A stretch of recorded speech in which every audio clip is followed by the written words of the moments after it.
ഹരേ കൃഷ്ണ. ഹരേ കൃഷ്ണ മാതാജി, കേൾക്കുന്നുണ്ട്? ഹരേ കൃഷ്ണ മാതാജി. ഹരേ കൃഷ്ണ. ഹരേ കൃഷ്ണ മാതാജി. ഹരേ കൃഷ്ണ മാതാജി. ഹരേ കൃഷ്ണ മാതാജി. ഹരേ കൃഷ്ണ മാതാജി. ഹരേ കൃഷ്ണ മാതാജി. ഹരേ കൃഷ്ണ മാതാജി. ഹരേ കൃഷ്ണ. ക്ലാസ് നമുക്ക് ആദ്യം ഒരു ഭജൻ പാടാം. ഈ ഭജൻ ഭക്തി വിനോദ് താക്കൂർ രചിച്ചതാണ്. ഗോപിനാഥ അദ്ദേഹത്തിന്റെ കല്യാണ കൽപ്പതരു എടുത്തിട്ടുള്ളതാണ് ഗോപിനാഥ എന്ന്. ഇത് 3 ഭാഗങ്ങളുണ്ട്. അതിൽ ആദ്യത്തെ ഭാഗമാണ് നമ്മൾ ഇന്ന് ചൊല്ലാൻ പോകുന്നത്. ഗോപിനാഥ മമ നിവേദനസു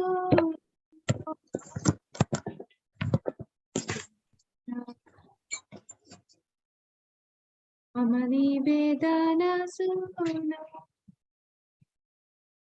വിഷയി ദുർജന സദാ കമരന രാജു ഗോപിനാഥ അമര ഭര സാധു തോമാര ചരണ തോമാര ഗോപിനാഥ മോനെ സൗഖി പേ മോരെ ना जानी भक्ति कर्मे जड़मादि थोरे संसार घोरे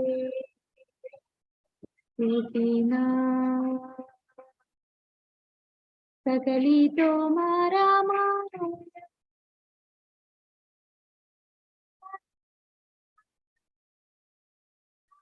सुनिर्मला स्वदीना है काया गोपीनाथ नियता चरणे स्थाना आगे पमारा कांदिया कांदिया थोड़ो है करुणा दान गोपीनाथ তুমি তো সকলি পারো জানে তরিতে তোমার শক্তি আছে পাপিরার গোপীনাথ তুমি কৃপা পারাবারা জীবের কারণ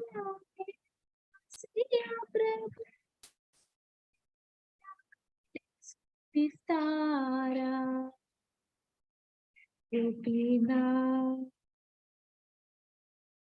हमें की दोषे दोषी असुर सकला काइलो चरणा विनोदाता किलो होसी गोपीनाथ मम निवेदनसु विषय दुर्जना साधा कामराधा खींचू नहीं मोरा गुना गोपीनाथ. ഹരേ കൃഷ്ണ. അപ്പൊ നമുക്ക് ഈ ഭജന്റെ എന്താണ് അർത്ഥമെന്ന് നോക്കാം. അപ്പൊ ഇവിടെ ആദ്യത്തെ ലൈനിൽ പറയുന്നു ഗോപീനാഥ് മമ നിവേദന സുനു. ഹേ ഗോപിനാഥ, ഗോപികമാരുടെ നാഥ, എന്റെ നിവേദനം, എന്റെ അപേക്ഷ നീ കേൾക്കണമേ. വിഷയി ദുർജന സദാ കാമരാധാ കീച്ചു നഹി മോരാ ഗുണ. ഞാനൊരു ദുഷ്ട ഭൗതികവാദിയാണ്. വിഷയി ദുർജന, ദുർജനനായ ഒരു വിഷയി ഭൗതികതയിൽ അതിയായ ആസക്തിയുള്ള ഒരു ദുർജനമാണ് ഞാൻ. സദാ കാമരത, എപ്പോഴും ലൈംഗിക മോഹങ്ങൾക്ക് അടിമയാണ്. കീച്ചുനഹി മോര ഗുണങ്ങളൊന്നുമില്ല, നല്ല ഗുണങ്ങളൊന്നും എനിക്കില്ല. ഹേ ഗോപിനാഥ, അമര ഭരസ തുമി, നീയാണ് എന്റെ ഏക പ്രതീക്ഷ. തോമാര ചരണേ ലോയിനു ശരണ, അതിനാൽ ഞാൻ അങ്ങയുടെ ചരണങ്ങളിൽ അഭയം പ്രാപിക്കുന്നു. തോമാര കിങ്കോര ആമി, ഞാൻ അങ്ങയുടെ നിത്യദാസനാണ്. മൂന്നാമത് പറയുന്നു, ഹേ ഗോപിനാഥ, കേമോനെ സോധീബേ മോരെ, നീ എന്നെ എങ്ങനെ ശുദ്ധീകരിക്കും? ഭക്തി എന്താണെന്ന് എനിക്കറിയില്ല. നാജാനി ഭഗതി, എനിക്ക് ഭക്തി എന്താണെന്നറിയില്ല. കർമ്മേ ജഡമതി, എന്റെ ഭൗതിക മനസ്സ് കർമ്മങ്ങളിൽ മുഴുകിയിരിക്കുകയാണ്.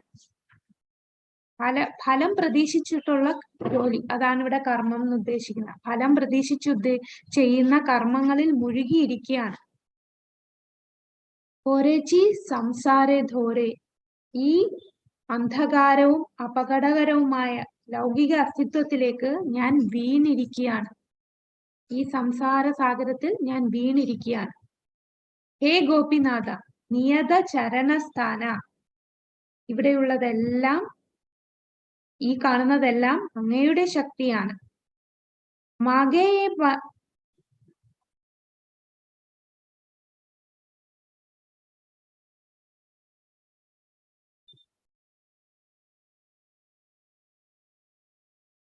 ഹരേ കൃഷ്ണ, ഞാൻ ഒരു ലൈൻ വിട്ടുപോയല്ലേ. ഹേ ഗോപിനാഥ, നിയത ചരണസ്ഥാന മകേ പാമര കാന്തിയ കാന്തിയ, കോരോഹേ കരുണദാന, കോരോഹേ കരുണദാന, അങ്ങയുടെ കാരുണ്യം എനിക്ക് നൽകണമേ. ഹേ ഗോപിനാഥ, നിയത ചരണസ്ഥാന, ഞാൻ അങ്ങയുടെ ചരണങ്ങളിൽ, പാദങ്ങളിൽ ശാശ്വത സ്ഥാനത്തിനായി അപേക്ഷിക്കുന്നു.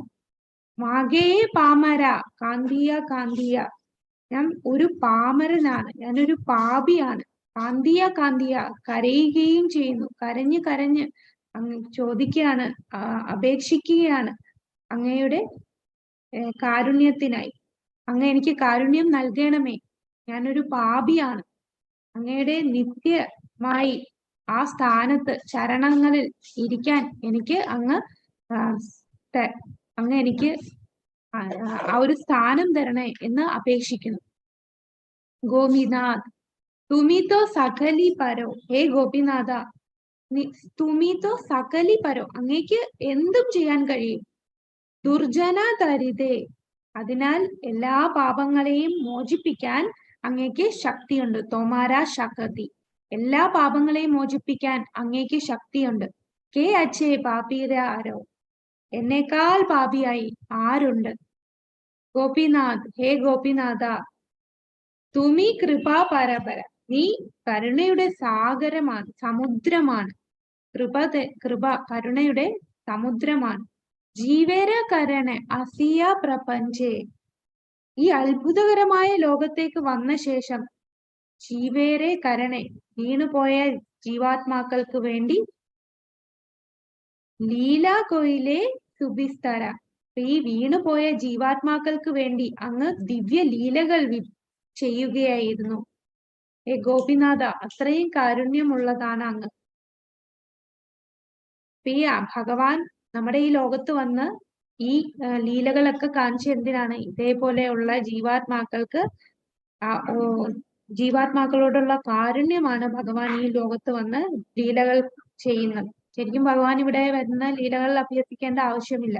ഭഗവാൻ അവിടെ നിത്യമായിട്ട് ഗോലോകത്ത് ലീലകൾ ആടിക്കൊണ്ടേയിരിക്കുകയാണ്, നിത്യലീലകൾ നടക്കുകയാണ്. അപ്പൊ ആ സമയത്ത് ഈ ഭൂമിയിൽ വന്നത് എന്തിനാണ്? വീണുപോയ ജീവാത്മാക്കൾക്ക് വേണ്ടിയാണ് അങ്ങയുടെ ഈ ലീലകളെല്ലാം വിപുലീകരിച്ചത്. അവസാനം പറയുന്നു, ഹേ ഗോപിനാഥ, അമിക്ക് ദോഷേ ദോഷി, ഞാൻ വളരെ പാപിയാണ്.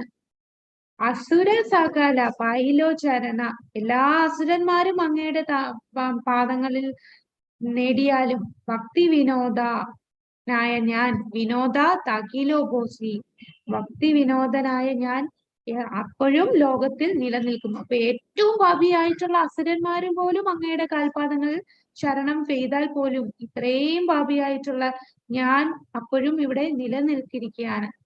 അത്രയും ഹ്യൂമിലിറ്റി ആണ് ഇവിടെ കാണിക്കുന്നത്. ഭക്തി വിനോദ് താക്കൂറിനെ പോലെ അത്രയും ഉയർന്ന ഒരു വൈഷ്ണവൻ താനാണ് പാപി, ഈ ലോകത്ത് തന്നേക്കാൾ താഴ്ന്ന പാപി ആരുമില്ല. എല്ലാ വിഷയസുഖങ്ങളിൽ ഉല്ലസിച്ച് അതിൽ ആസക്തനായിട്ടിരിക്കുകയാണ്. ആകെ പ്രതീക്ഷ ഗോപിനാഥ അങ്ങ് മാത്രമേ ഉള്ളൂ, അങ്ങയുടെ ചരണം. അതാണ് ആദ്യം പറയുന്നത്. ആദ്യം ഒരു അപേക്ഷ, മമ നിവേദനത്തിനു, എന്റെ അപേക്ഷ കേൾക്കണമേ. ഞാനൊരു ദുഷ്ടനാണെന്ന് പറയാണ് ആദ്യം തന്നെ. ഞാനൊരു ദുഷ്ടനായ ഭൗതികവാദിയാണ്. ഈ ഭൗതിക ലോകത്തിൽ അടിമയായി ഇരിക്കുകയാണ്. ഒരു നല്ല ഗുണവും ഇല്ലാത്ത ഒരു വ്യക്തിയാണ് ഞാൻ എന്ന് ഭക്തി വിനോദ് താക്കൂർ പറയുന്നു. ആ ഭക്തി വിനോദ് താക്കൂർ പറയുമ്പോൾ നമ്മളൊക്കെ എവിടെ കിടക്കുന്നു എന്ന് നമുക്ക് ഈ ഓരോ ഭജനയിൽ കൂടി നമുക്ക് മനസ്സിലാക്കാം. നമ്മൾ ഈ ഭക്തരാണ് എന്നൊക്കെ നമുക്ക് ആദ്യമൊക്കെ തോന്നും. കനിഷ്ഠാധികാരികളുടെ ഒരു സിംറ്റം അതാണ്. അവർക്ക് എല്ലാം അറിയാവുന്നൊരു തോന്നലുണ്ടാവും കുറെ കാര്യങ്ങളൊക്കെ നമ്മൾ അറിയുമ്പോൾ. അപ്പോഴീ ഭജൻസ് ഇതുപോലെ ആചാര്യന്മാരെ കുറിച്ച് കേൾക്കുമ്പോഴാണ് നമ്മൾ മനസ്സിലാക്കുന്നത് നമ്മളൊന്നുമല്ല, ഇനി എത്ര ഉയരങ്ങളിലേക്ക് നമ്മൾക്ക് ഇനിയും പോകേണ്ടിയിരിക്കുന്നു എന്ന് മനസ്സിലാക്കാൻ സാധിക്കും. ഹരേ കൃഷ്ണ. ഹരേ കൃഷ്ണ. അപ്പൊ നമുക്കിന്ന് ഭക്തി സദാചാർ ക്ലാസ്സില് ഇന്നത്തെ നമ്മുടെ ആചാര്യൻ ശ്രീനിവാസ് ആചാര്യനാണ്. നമ്മൾ ശ്രീനിവാസ് ആചാര്യൻ രചിച്ച ഒരു അഷ്ടകമുണ്ട്. അതാണ് ഗോസ്വാമി അഷ്ടകം. നമുക്ക് അടുത്ത ക്ലാസ്സിൽ ആ ഗോസ്വാമി അഷ്ടകം നോക്കാം.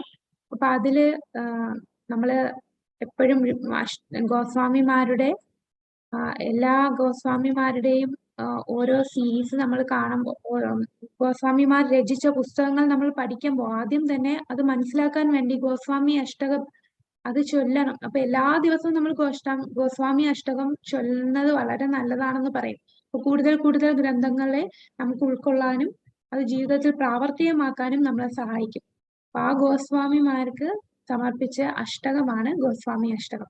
അതിലെ ഒരു ലൈനാണ്: നാനാശാസ്ത്ര വിചാരണൈക നിപുണോ സദ്ധർമ്മ സംസ്ഥാപകോ ലോകാനാം ഹിതകാരിണോ ത്രിഭുവനേ ആന്യോ ശരണ്യാകരോ രാധാ കൃഷ്ണ പദാരവിന്ദ ഭജന നന്ദേന മത്താലികോ വന്ദേ രൂപ സനാതനോ രഘുയുഗോ ശ്രീജീവ ഗോപാലകോ. അപ്പൊ ഇത് രചിച്ചതാണ് നമ്മുടെ ശ്രീനിവാസ് ആചാര്യൻ. അപ്പൊ നമുക്കിന്ന് കാണാം ശ്രീനിവാസ് ആചാര്യനെ കുറിച്ച്. അപ്പൊ ഇത് കഴിഞ്ഞ കുറച്ച് നാളുകളായിട്ട് നമ്മൾ ആചാര്യന്മാരെ കുറിച്ച് കാണുന്നു. അപ്പോ നമ്മൾ ഏതൊക്കെ ആചാര്യനെ പഠിച്ചു എന്ന് ഓർമ്മയുണ്ടോ ആർക്കേലും? ഇതുവരെ നമ്മൾ തീർത്ത ആചാര്യന്മാരുടെ ക്ലാസ്, ഭക്തി സദാചാർ ക്ലാസ്സിൽ നമ്മൾ എടുത്ത ആചാര്യന്മാരുടെ പേരൊന്ന് പറയാം.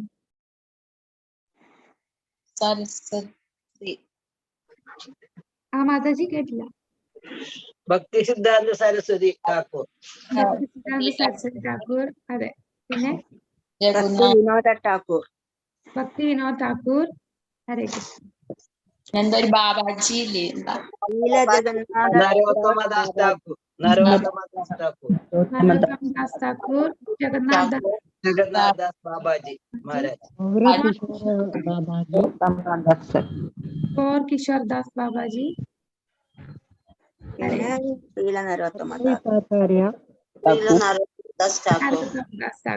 അപ്പൊ നരോത്തം ദാസ് താക്കൂറിനെ നമ്മള് കഴിഞ്ഞ തൊട്ട് മുമ്പത്തെ ക്ലാസ്സിൽ കണ്ടു.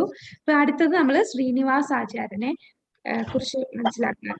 അപ്പൊ ശ്രീനിവാസ് ആചാര്യ, നരോത്തം ദാസ് താക്കൂർ, ശ്യാമാനന്ദ പണ്ഡിറ്റ്, ഇവര് മൂന്നുപേരുമാണ് നമ്മൾ പറഞ്ഞു ആദ്യമായിട്ട് ബുക്ക് ഡിസ്ട്രിബ്യൂഷൻ ചെയ്തത്. അവിടെ നിന്നാണ് തുടങ്ങുന്നത്. അപ്പൊ നമ്മുടെ ചൈതന്യ മഹാപ്രഭുവിന്റെ ലീലകളൊക്കെ അവസാനിപ്പിച്ചു പോയതിനു ശേഷം നല്ല ശക്തമായിട്ടുള്ള വൈഷ്ണവരായിരുന്നു ശ്രീനിവാസ് ആചാര്യ, ശ്യാമാനന്ദ പണ്ഡിറ്റ്, നരോത്തം ദാസ് താക്കൂർ. അപ്പൊ ഇതില് ശ്രീനിവാസ് ആചാര്യരെ കുറിച്ച് നമുക്കിന്ന് കാണാം. അപ്പൊ ഇദ്ദേഹം ഗോലോക വൃന്ദാവനത്തിലെ മണിമഞ്ചരിയാണ് ശ്രീനിവാസ് ആചാര്യർ. ഗോലോക വൃന്ദാവനത്തിലെ മണിമഞ്ചരിയാണ്. മണിമഞ്ചരിയുടെ സേവ എന്താന്ന് വെച്ചാൽ ഗുണമഞ്ജരിക്ക് സേവനങ്ങൾ ചെയ്തു കൊടുക്കുക. അതാണ് മണിമഞ്ചരിയുടെ ഡ്യൂട്ടി. ഗുണമഞ്ജരി എന്ന് പറയുന്നു. ആ ഗുണമഞ്ജരിയുടെ സേവകനാണ് മണിമഞ്ചരി. അപ്പൊ അദ്ദേഹം ഇവിടെ ഭൂലോകത്ത് 500 വർഷങ്ങൾക്ക് മുമ്പ് ചൈതന്യ മഹാപ്രഭുവിന്റെ ലീലകൾ അവസാനിപ്പിച്ചു പോയതിന് ആ ഒരു കാലഘട്ടം, അദ്ദേഹം ആ ലീല അവസാനിച്ച് തീരാറാവുന്നത് ആ സമയത്ത് നമ്മുടെ ശ്രീനിവാസ ആചാര്യർ ഇവിടെ വന്നപ്പോ അദ്ദേഹം ആർക്കാണ് മണിമഞ്ചരി സേവനം ചെയ്തു കൊടുക്കുന്ന? ആർക്കാണ്? ഗുണമഞ്ജരിയാണ്. അതേ ഗുണമഞ്ജരിയാണ് ഗോപാല ഭട്ട ഗോസ്വാമി. നമ്മളെ ഷഡ്ഗോസ്വാമിമാരിൽ ഒരാളാണ് ഗോപാല ഭട്ട ഗോസ്വാമി. അപ്പൊ ഗോപാല ഭട്ട ഗോസ്വാമിയാണ് ഗുണമഞ്ജരി. ആ ഗുണമഞ്ജരിയുടെ സേവകയാണ് മണിമഞ്ചരി. അപ്പോ നമ്മുടെ ശ്രീനിവാസ ആചാര്യയുടെ ശരിക്കുമുള്ള ദീക്ഷാ ഗുരുവും ഗുണമഞ്ജരി ആയിട്ടുള്ള ഗോപാല ഭട്ട ഗോസ്വാമിയാണ്. അപ്പൊ ഗോപാല ഭട്ട ഗോസ്വാമിയാണ് ശ്രീനിവാസ ആചാര്യയുടെ ആധ്യാത്മിക ഗുരു. ഗോലോക വൃന്ദാവനത്തും അവര് അതേപോലെ സേവ ചെയ്യുന്നു. ഗുണമഞ്ജരിയാണ് ഗോപാല ഭട്ട ഗോസ്വാമി. ആ ഗുണമഞ്ജരിക്ക് സേവ ചെയ്യുന്നതാണ് മണിമഞ്ചരി. അപ്പൊ ആ മണിമഞ്ചരിയാണ് ശ്രീനിവാസ ആചാര്യ. അപ്പൊ ഇവിടെ ഭൂലോകത്ത് വന്നപ്പോഴും ശ്രീനിവാസ ആചാര്യ മണിമഞ്ചരി ശ്രീനിവാസ ആചാര്യയായിട്ട് വന്നു. അതേ ശ്രീനിവാസ ആചാര്യ ഗുരുവായിട്ട് ഗുണമഞ്ജരി വന്നു. അതാണ് ഗോപാല ഭട്ട ഗോസ്വാമി. അപ്പൊ ശ്രീനിവാസ ആചാര്യ നമ്മുടെ ലീലകളൊക്കെ വായിക്കുമ്പോൾ നമുക്ക് മനസ്സിലാവും ഇദ്ദേഹത്തിന്റെ ശിഷ്യന്മാര് ഇവരെല്ലാരും എല്ലാ ദിവസവും 1,00,000 ഭഗവത് നാമങ്ങൾ ചൊല്ലും. അതായത് 64 മാല ചൊല്ലുക. അപ്പൊ ഈ മാല അന്ന് തീർന്നില്ല എന്നുണ്ടെങ്കിൽ രാത്രി മുഴുവൻ നാമം ജപിക്കും. രാത്രി മുഴുവൻ നാമം ജപിക്കുന്നത് എങ്ങനെയാണ്? ഈ ശിഖ തലയിലെ നമ്മുടെ ബാക്കില് ശിഖയുണ്ടല്ലോ. അപ്പൊ ശിഖയാണെങ്കിൽ ഒരു ബാക്കിലെ ഒരു തൂണിൽ കെട്ടിയിട്ടിട്ട് നാമം ജപിക്കും. എന്തിനാ കെട്ടുന്നതെന്ന് അറിയോ? ഉറക്കം വന്ന് ഇങ്ങനെ തൂങ്ങി പോകുമ്പോൾ ഈ ശിഖ വലിയും. അപ്പൊ വേദനിക്കുമല്ലോ. അപ്പൊ വീണ്ടും ഉണർന്നിരുന്ന് നാമം ജപിക്കും. അപ്പൊ ഉറങ്ങാതിരിക്കാൻ വേണ്ടി ചെയ്യുന്നതാണ്. ഇങ്ങനെ ഇരുന്ന് ആ ഒരു കമ്പിയിൽ ഒരു തൂണ് പോലെ ഉള്ളിടത്ത് ഇങ്ങനെ കെട്ടി വെച്ചിട്ട് ആ രാത്രി മുഴുവൻ നാമം ജപിക്കും. അപ്പൊ അത്ര ദൃഢനിശ്ചയമായിരുന്നു നാമജപത്തിന്. അവരുടെ ജീവിതവും ആത്മാവുമായിരുന്നു നാമജപം. അവരുടെ ജീവനും ആത്മാവുമായിരുന്നു ശ്രീനിവാസ ആചാര്യ. അതേപോലെ തന്നെ ശ്രീനിവാസ ആചാര്യയുടെ ഏറ്റവും ജീവനും ആത്മാവുമായിട്ടുള്ളതായിരുന്നു ഈ ശിഷ്യന്മാരെല്ലാം. ഇപ്പോ ശ്രീനിവാസ ആചാര്യയുടെ ഒരു ലീല തുടങ്ങിയിട്ട് നമുക്ക് അദ്ദേഹത്തിന്റെ ജന്മം തൊട്ട് പറയാം. ഒരു ദിവസം ശ്രീനിവാസ ആചാര്യ ഭഗവാന് ഇങ്ങനെ മാനസ സേവ ചെയ്യും. അപ്പൊ മാനസ സേവ ചെയ്യുമ്പോ അദ്ദേഹം ഇങ്ങനെ ധ്യാനിച്ചിരുന്നിട്ട് ആ ധ്യാനത്തിൽ അദ്ദേഹം അങ്ങ് ഗോലോക വൃന്ദാവനത്തിൽ പോയി. ഗോലോക വൃന്ദാവനത്തിൽ ആരാണ് അദ്ദേഹം? മണിമഞ്ചരിയാണ്. അപ്പൊ ആ സമയത്ത് അവിടെ യമുനാ തീരത്ത് രാധാകൃഷ്ണന്മാര് യമുനയിൽ കുളിച്ചുകൊണ്ടിരിക്കുകയാണ്. അങ്ങനെ ഗോപിമാരുമായിട്ട് ഇങ്ങനെ വെള്ളത്തിൽ കളിക്കുകയും ഒക്കെ ചെയ്തുകൊണ്ടിരുന്നപ്പോ നമ്മുടെ രാധാറാണിയുടെ മൂക്കിലുള്ള ആ മൂക്കുത്തി കാണാതായി. അങ്ങനെ ഈ മണിമഞ്ചരിയാണ് ആ ഗോപി ഇതെല്ലാം. രാധാറാണി ഇടയ്ക്കിടയ്ക്ക് ഇങ്ങനെ കുളിക്കാൻ പോകുമ്പോ ഏതേലുമൊക്കെ ആഭരണങ്ങൾ ഇങ്ങനെ കളഞ്ഞു പോകും. തിരിച്ചു വന്ന് ബാക്കി ഗോപിമാരെല്ലാം രാധാറാണിക്ക് ഇങ്ങനെ ഡ്രസ് ചെയ്ത് ഒരുക്കുമ്പോഴാണ് മനസ്സിലാവുന്ന മൂക്കുത്തി കാണുന്നില്ല. അപ്പൊ അങ്ങനെ ആ വെള്ളത്തിൽ കളിച്ചുകൊണ്ടിരുന്നപ്പോ ആ വെള്ളത്തില് യമുനാ നദിയിൽ പോയതാണ്. അപ്പൊ ഇത് കണ്ടുപിടിക്കുന്നത് മണിമഞ്ചരിയാണ്. അപ്പൊ ഈ മണിമഞ്ചരി അവിടെ രാധാറാണിക്ക് സേവ ചെയ്യുന്നു. ആ വെള്ളത്തിന്റെ അടിത്തട്ടില് മൂക്കുത്തി ഇങ്ങനെ തെരഞ്ഞുകൊണ്ടിരിക്കുകയാണ്. അപ്പൊ ഈ പ്രാവശ്യം ഇപ്പൊ 3 ദിവസത്തോളമായി നമ്മുടെ ശ്രീനിവാസാചാര്യ അവിടെ ഭൂലോകത്ത് ശ്രീനിവാസാചാര്യ ധ്യാനത്തിൽ ഇരിക്കുകയാണ്. അദ്ദേഹം തിരിച്ചു വന്നിട്ടില്ല. കാരണം ആ സമയത്ത് ഈ മൂക്കുത്തി ഈ നല്ല വെള്ള താമരകൾ ഇങ്ങനെ വിരിഞ്ഞു നിൽക്കുന്ന നമ്മുടെ യമുന നദിയിൽ. അപ്പൊ അതിന്റെ അടിയിൽ ഈ താമരയുടെ അടിത്തട്ടില് വെള്ളത്തിന്റെ അടിയിൽ ഒരു ഇലയുടെ അടിയിലായിരുന്നു ഈ മൂക്കുത്തി. അപ്പൊ പെട്ടെന്ന് നോക്കുമ്പോ കാണില്ല. ആ ഇലയുടെ അടി കിടന്നത് കൊണ്ട് തെരഞ്ഞ് കുറെ സമയം എടുത്തു. അപ്പൊ ആ സമയത്തേക്ക് ഇവിടെ 3 ദിവസമായിട്ട് ഇദ്ദേഹത്തിന് അനക്കമൊന്നും കാണുന്നില്ല. അപ്പം ശിഷ്യന്മാർക്ക് ആകെ വെപ്രാളമായി. അയ്യോ, ഇനി ഇദ്ദേഹം ശരീരം വെടിഞ്ഞതാണോ? ശ്രീനിവാസാചാര്യ ഒരു ശ്വാസമില്ലാതിരിക്കുകയാണ്. അദ്ദേഹം ഇടയ്ക്ക് ഇങ്ങനെ ധ്യാനത്തിൽ ഇരിക്കുന്നത് കൊണ്ട് ആരും അങ്ങനെ അധികം ശ്രദ്ധിക്കാറില്ല. പക്ഷെ ഇത് 3 ദിവസമായിട്ട് അദ്ദേഹത്തിന് ഒരു അനക്കവുമില്ല. അങ്ങനെ മണിമഞ്ചരിക്ക് അവസാനം ആ മൂക്കുത്തി കിട്ടുകയാണ്. ഈ സമയത്ത് ഇദ്ദേഹത്തിന്റെ ഒരു ശിഷ്യൻ വരും. അപ്പൊ ശിഷ്യന്റെ അടുത്ത് എല്ലാരും ചെന്ന് പറയും, ഇങ്ങനെ ഇദ്ദേഹം ശ്രീനിവാസാചാര്യ ധ്യാനത്തിൽ ഇരിക്കുകയാണ്, അദ്ദേഹം തിരിച്ചു വന്നിട്ടില്ല, എന്താ സംഭവിച്ചത്, അദ്ദേഹം ശരീരം വെടിഞ്ഞതാണോ എന്നും അറിയില്ല. അപ്പൊ ശിഷ്യനും ഇതേപോലെ ഇരുന്ന് ധ്യാനിച്ച് നേരെ അങ്ങ് ഗോലോകത്ത് ചെല്ലും. ഗോലോകത്ത് ചെല്ലുമ്പോ കാണുന്ന എന്താണ്? അവിടെ മണിമഞ്ചരി മൂക്കുത്തി ഇങ്ങനെ നോക്കിക്കൊണ്ടിരിക്കുക. അപ്പൊ ഇദ്ദേഹവും വന്ന് പറയും, ഞാനും കൂടെ നോക്കാം എന്ന് പറഞ്ഞ് ഈ ശിഷ്യനും അവിടെ നിന്ന് നോക്കും. അങ്ങനെ ശിഷ്യന് അത് കിട്ടുന്നു. അത് നേരെ ശിഷ്യൻ ആർക്ക് കൊടുക്കും? മണിമഞ്ചരിക്കാണ് കൊടുക്കുക. അങ്ങനെ മണിമഞ്ചരി അത് ആർക്കാ? നേരെ രാധാറാണിക്കല്ല കൊടുക്കുക. ഇദ്ദേഹം അത് നേരെ അദ്ദേഹത്തിന്റെ ഗുരുവായ ഗുണമഞ്ചരിക്കും. അങ്ങനെ ഗുണമഞ്ചരിയാണ് പിന്നീട് അത് രൂപമഞ്ചരിക്കും കൊടുക്കുന്നത്. അപ്പൊ മണിമഞ്ചരി നേരിട്ട് കൊടുക്കണില്ല. ഇത് ഭയങ്കര ഇമ്പോർട്ടന്റ് ആയിട്ടുള്ള ഒരു പാഠമാണ് നമ്മൾ പഠിക്കേണ്ടത്. അപ്പൊ നമ്മൾ എന്തേലും ഒരു കാര്യം ചെയ്യുമ്പോൾ ഞാൻ ചെയ്തു എന്ന് ഫ്രണ്ടിൽ വരാൻ ആണ് എല്ലാരും ശ്രമിക്കുന്നത്. ഭൗതിക ലോകത്ത് അങ്ങനെ ആണല്ലോ. എല്ലാത്തിലും ഞാനാണ് എന്ന് എല്ലാരും ശ്രദ്ധിക്കാനും എനിക്ക് ഫസ്റ്റ് കിട്ടിയെന്ന് കാണിക്കാനും അങ്ങനെ ഒരു ചിന്താഗതിയാണ്. പക്ഷെ ആ ഗോലോകത്ത് ഈ സ്വഭാവം കൊണ്ട് നമുക്ക് പോവാൻ സാധിക്കില്ല. അതുകൊണ്ടാണ് അവിടെ നമ്മൾ എന്തോ ഇതുപോലത്തെ പരിപാടി ചെയ്തിട്ടാണ് നമ്മൾ എല്ലാരും ഇപ്പൊ ഭൂമിയിൽ വന്ന് കിടക്കുന്നത്. അപ്പൊ അവിടെ എങ്ങനെയാണ്? അവിടെ ഒരു തന്റെ ഗുരുവിന് മാത്രമേ സേവ ചെയ്യുന്നുള്ളൂ. അല്ലെ അവിടെ നിന്ന് എനിക്ക് രാധാകൃഷ്ണന്മാരെ ഡയറക്റ്റ് നമുക്ക് സേവ ചെയ്യാൻ സാധിക്കില്ല. ഈ ആചാര്യന്മാരൊക്കെ ഇവിടെ വന്ന് ഈ ലീലകൾ ആടിയത് എന്താണ്? ഇതൊക്കെ നമുക്ക് പഠിപ്പിച്ചു തരാനാണ്. അപ്പൊ ഇവിടെ മണിമഞ്ചരിക്ക് അദ്ദേഹത്തിന്റെ ശിഷ്യൻ ആണ് ആ മൂക്കുത്തി മണിമഞ്ചരിക്കാണ് കൊടുത്തത്. അങ്ങനെ മണിമഞ്ചരി അത് തന്റെ ഗുരുവിനാണ് കൊടുത്തത്. അങ്ങനെ ആ ഗുരു നേരെ രൂപമഞ്ചരിക്ക് കൊടുത്തു. അപ്പൊ രൂപമഞ്ചരിയാണ് പിന്നെ രാധാറാണിക്ക് കൊടുക്കുന്നത്. അപ്പോ രൂപമഞ്ചരിയാണ് രാധാറാണിക്ക് ഇങ്ങനെ സേവനമൊക്കെ ഡയറക്റ്റ് ഒക്കെ കുറച്ച് സേവ ചെയ്യാൻ സാധിക്കുന്നത് രൂപമഞ്ചരിക്കാണ്. അപ്പൊ രൂപമഞ്ചരി എന്ന് പറയുന്നതും അഷ്ടസഖികളുടെ തോഴിമാരാണ് മഞ്ചരി എന്ന് പറയുന്നത്. അങ്ങനെ രൂപമഞ്ചരി രാധാറാണിയുടെ കാൽപാദങ്ങളെല്ലാം ഇങ്ങനെ മസാജ് ചെയ്തിരിക്കുന്നു. അപ്പൊ രൂപമഞ്ചരി ഉടനെ മണിമഞ്ചരിയെ വിളിക്കും. കാരണം മണിമഞ്ചരി ഒരുപാട് ഇങ്ങനെ സെർച്ച് ചെയ്യുന്നുണ്ട്. അത്രയും കഷ്ടപ്പെട്ടത് കൊണ്ട് മണിമഞ്ചരിയെ വിളിക്കുകയാണ്. വിളിച്ചിട്ട് നീയും കൂടെ ഈ സേവ ചെയ്യൂ എന്ന് പറയും. അപ്പോൾ അത് ഭയങ്കര സന്തോഷമാണ് മണിമഞ്ചരിക്ക്. കാരണം രാധാറാണിയെ നേരിട്ട് സേവനം ചെയ്യാൻ സാധിക്കുന്നത്. അങ്ങനെ രാധാറാണിയുടെ ഒരു കാലില് ഗുണമഞ്ചരിയും മറ്റു കാലിലും മണിമഞ്ചരിയും കൂടെ സേവനം ചെയ്യുന്നു. ഗുണമഞ്ചരി എന്ന് പറയുന്ന ആരാണ്? ഈ മണിമഞ്ചരിയുടെ ഗുരു. അതായത് മണിമഞ്ചരി ആർക്കാണോ സേവനം ചെയ്യുന്നത് അതാണ് ഗുണമഞ്ചരി. അങ്ങനെ രാധാറാണിയുടെ കാലിലൊക്കെ മസാജ് ചെയ്തപ്പോ രാധാറാണി ഇങ്ങനെ എന്താണ് പറയാ, ഈ ബീറ്റിൽ ലീഫ് എന്ന് പറയും. അതിന് മലയാളത്തിൽ എന്താ പറയുന്നതെന്ന് എനിക്ക് അറിയില്ല. ഹരേ കൃഷ്ണ. മലയാളത്തിൽ എന്താണ് പറയാ? അറിയില്ലെന്ന് പറഞ്ഞുതരൂ.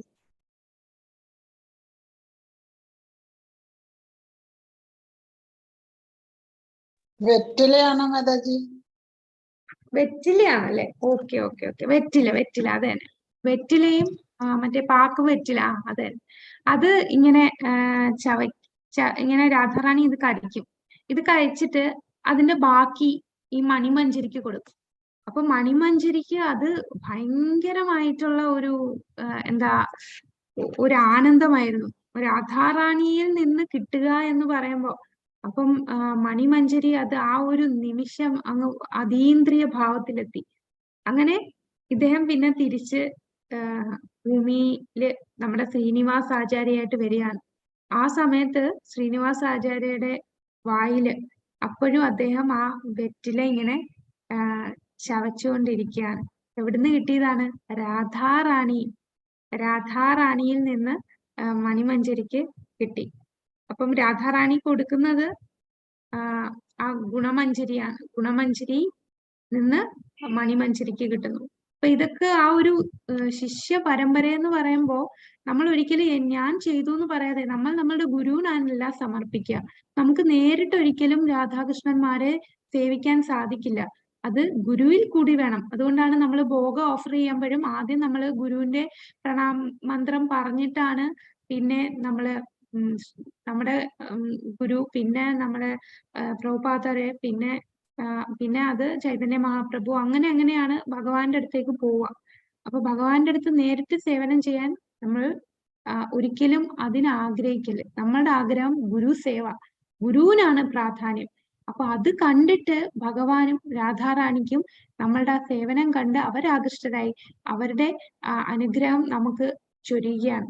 അല്ലാതെ എല്ലാത്തിലും എനിക്ക് മുന്നിൽ വരണം, ഞാനാണ് രാധാകൃഷ്ണന്മാരെ മുന്നിൽ സേവ ചെയ്യേണ്ടത്, ആ ഒരു ഇന്റൻഷൻ നമുക്ക് ഉണ്ടാവാൻ പാടില്ല. അതാണ് ശ്രീനിവാസാചാര്യരുടെ ഈ ഒരു ലീലയിൽ നിന്ന് നമുക്ക് മനസ്സിലാകുന്നത്. അപ്പൊ നമുക്ക് ഇനി ശ്രീനിവാസാചാര്യരുടെ ജന്മം തൊട്ടുള്ള ലീലകൾ കാണാം. അപ്പൊ ഇദ്ദേഹം വളരെ പ്രധാനപ്പെട്ട ഒരു വൈഷ്ണവ ആചാര്യനാണ്. ബംഗാളിലെ ചരിത്രത്തിൽ വളരെ പ്രധാനപ്പെട്ട വൈഷ്ണവ ആചാര്യനാണ്. ചൈതന്യ മഹാപ്രഭു ലീലകൾ അവസാനിച്ചു പോകുമ്പോൾ അത് കഴിഞ്ഞ ഉടനെ പ്രധാനപ്പെട്ട ഒരു ആചാര്യനാണ് ശ്രീനിവാസാചാര്യ. അദ്ദേഹം ഗോപാലഭട്ട ഗോസ്വാമിയുടെ ശിഷ്യനാണ്. പിന്നെ ജീവ ഗോസ്വാമിയാണ് ശിക്ഷാഗുരു. അദ്ദേഹം രചിച്ചത് നമ്മൾ പറഞ്ഞു ഗോസ്വാമി അഷ്ടകം. അത് വളരെ പ്രധാനപ്പെട്ട ഒരു അദ്ദേഹത്തിന്റെ ഭജനാണ്, അഷ്ടകമാണ്. പിന്നെ അദ്ദേഹത്തിന്റെ ഒരു പ്രധാനപ്പെട്ട ലീല എന്ന് പറയുന്നത് ബുക്ക് ഡിസ്ട്രിബ്യൂഷൻ ആയിരുന്നു ഇദ്ദേഹം മെയിൻ ആയിട്ട് ചെയ്തിരുന്നത്, ആദ്യത്തെ ബുക്ക് ഡിസ്ട്രിബ്യൂഷൻ. അപ്പൊ ഇദ്ദേഹം വൃന്ദാവനത്തിൽ നിന്ന് ബംഗാളിലേക്ക് ഗോസ്വാമിമാരാണ് പുസ്തകങ്ങളെല്ലാം എഴുതിയത്. അപ്പം ചൈതന്യ മഹാപ്രഭുവിന്റെ നിർദ്ദേശമായിരുന്നു എല്ലാ ഗോസ്വാമിമാരടുത്തും ഈ ഭഗവാന്റെ ലീലകളെ കുറിച്ചും ഭക്തിയെ കുറിച്ചും എല്ലാം രചിക്കണം.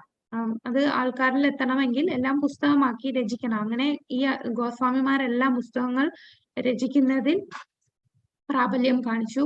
അപ്പൊ അവരെല്ലാം രചിച്ചു, ഇനി എല്ലായിടത്തും കൊടുക്കണ്ടേ, അതിനുള്ള സേവനമായിരുന്നു നമ്മുടെ ശ്രീനിവാസാചാര്യ. അപ്പൊ ശ്രീനിവാസാചാര്യ വൃന്ദാവനത്തിൽ നിന്ന് ബംഗാളിലേക്ക് കൊണ്ടുപോയി.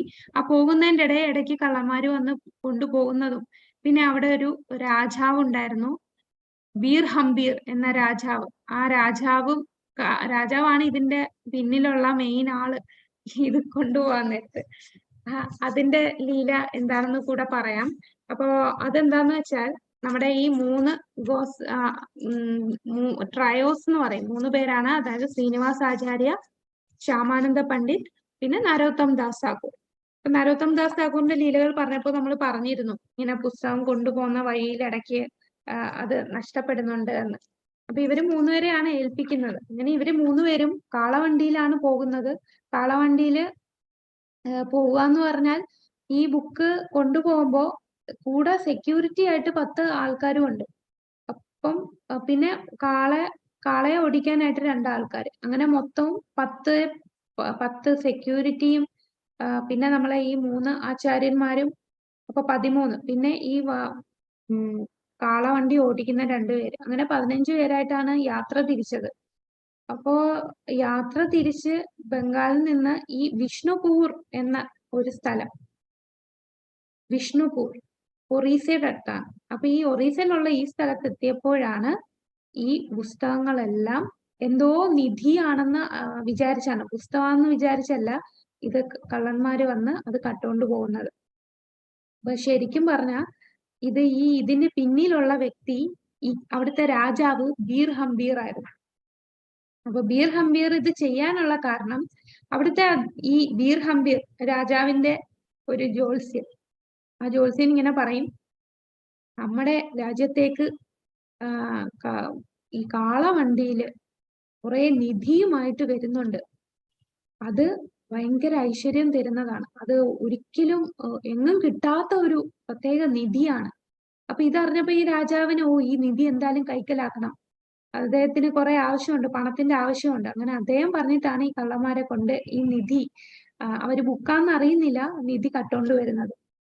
എന്നിട്ട് എല്ലാരും ഉറങ്ങിക്കിടക്കുന്ന സമയത്ത് ഈ ബുക്ക് എല്ലാരും എന്ന് പറഞ്ഞാൽ ഈ 15 പേരായിട്ടാണല്ലേ ചെന്നത്. ഈ 15 പേര് ഉറങ്ങുന്ന സമയത്ത് അതിന് ഇവരിങ്ങനെ പ്ലാൻ ചെയ്ത് പോവാണ്. ഈ കള്ളന്മാരെ ഏൽപ്പിക്കുമ്പോൾ അവർ ഓരോ ദിവസം ഇങ്ങനെ നോക്കും, ഇവരാരും കാണാത്ത ഒരു ദിവസം.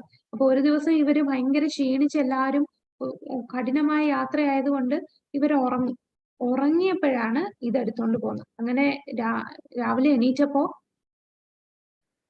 ഇത് കാണുന്നില്ല, എല്ലാം കൊണ്ടുപോയിരിക്കുന്നു. ഈ പുസ്തകം അവര് ആ നിധിയോടുകൂടി, ഇത് പെട്ടിയിൽ വെച്ച് അടച്ചാണ് കൊണ്ടുപോയത്, അത് പെട്ടിയോടുകൂടി എടുത്തോണ്ട് പോയിരിക്കുന്നു. അപ്പോ നമ്മുടെ ശ്രീനിവാസ് ആചാര്യ പറയും, സാരയില്ല, നിങ്ങൾ വിഷമിക്കണ്ട, ഞാൻ ഇവിടെ നിൽക്കാം.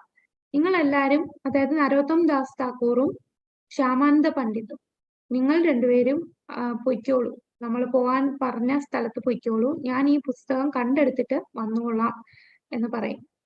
അങ്ങനെ ഇദ്ദേഹം അവിടെ തന്നെ നിൽക്കും, അദ്ദേഹം മാത്രമേ ഉള്ളൂ. അവിടെ നിൽക്കുമ്പോഴാണ് അദ്ദേഹം അവിടെയുള്ള ഒരു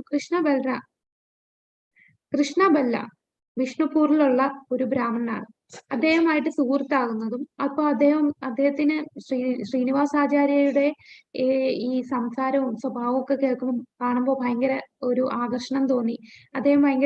അദ്ദേഹത്തിന്റെ വീട്ടിൽ താമസിക്കാനൊക്കെ സൗകര്യം കൊടുക്കുകയും കൂടാതെ ഇദ്ദേഹത്തിൽ നിന്ന് ഒരുപാട് കാര്യങ്ങൾ പഠിച്ച് അദ്ദേഹത്തിന്റെ ഒരു ശിഷ്യനാവുകയും ചെയ്യുന്നു.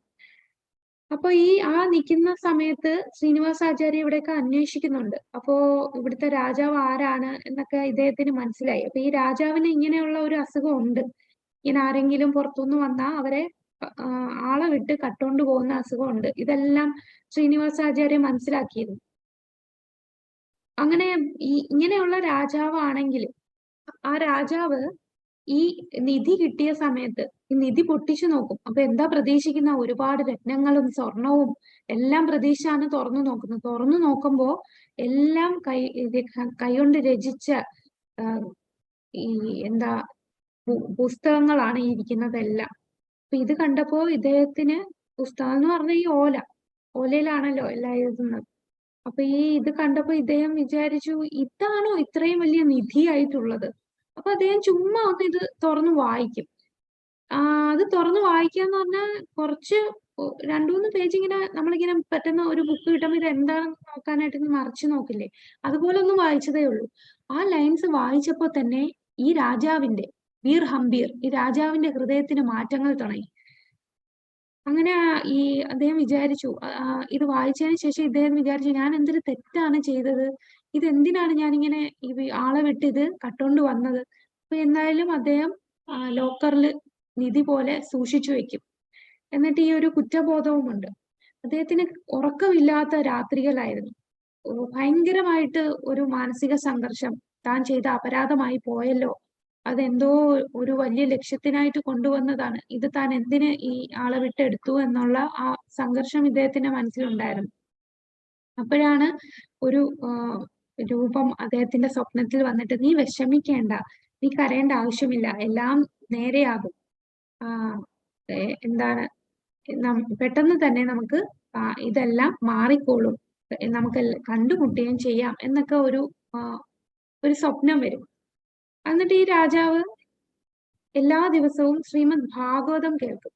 ശ്രീമദ് ഭാഗവതം കേൾക്കുന്നത് അവിടുത്തെ കൊട്ടാരത്തിലെ തന്നെ ഒരു ആചാര്യനുണ്ട്, വ്യാസാചാര്യൻ. ഇദ്ദേഹമാണ് ശ്രീമദ് ഭാഗവതം ഇങ്ങനെ പറയുന്നത്. അങ്ങനെ ഒരുപാട് ആൾക്കാർ വന്ന് ഇത് കേൾക്കുകയും അതിലൊക്കെ ആനന്ദം കൊള്ളുകയും ചെയ്യും.